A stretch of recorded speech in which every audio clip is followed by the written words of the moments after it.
Hi friends, இந்த video வந்து நம்ம என்ன பார்க்க போகிறோம் அப்படின்னா, ரசிகர்கள் பெரிதும் எதிர்பார்த்த கோட் திரைப்படத்திலும் முதல் விமர்சனம் வந்து இப்போ வந்து வெளிவந்திருக்கு அப்படின்ட்டு ஒரு அஃபிஷியலான நியூஸ் வந்திருக்குங்க.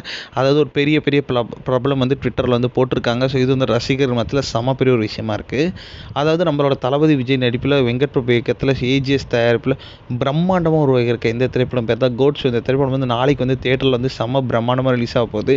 ஸோ ரசிகர்கள் மத்தியில் இந்த திரைப்படம் வந்து செம்ம ஒரு ஆவலாக காத்துக்கிட்டு இருக்காங்க இந்த திரைப்படத்தை தேட்டரில் பார்க்க. ஏன்னா வந்து அவ்வளோ ட்விஸ்ட், அவ்வளோ டேர்ன்ஸ் இருக்குது அப்படின்னு சொல்கிறாங்க. ஸோ அதனாலே வந்து ரசிகர்கள் செம்ம அவ்வளோ வெயிட் பண்ணிக்கிட்டு இருக்காங்க. இனியில் வந்து நம்ம கோட் திரைப்படத்தில் ஆல்ரெடி வந்து 4 சிங்கிள் ரிலீஸ் ஆகி வந்து ரசிகர்கள் மத்தியில் ஒரு கலவையான விமர்சனத்தை பெற்றிருக்கு.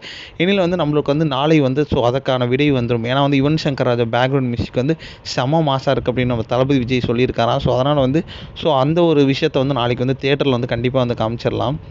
இன்னில் வந்து இப்போ வந்து முதல் விமர்சனம் பற்றி என்ன அப்படின்னு பார்த்தீங்கன்னா, வெங்கட் பிரபு வந்து இந்த திரைப்படத்தை வேறு லெவலில் எடுத்திருக்காரு அப்படின்னு தாங்க சொல்கிறாங்க.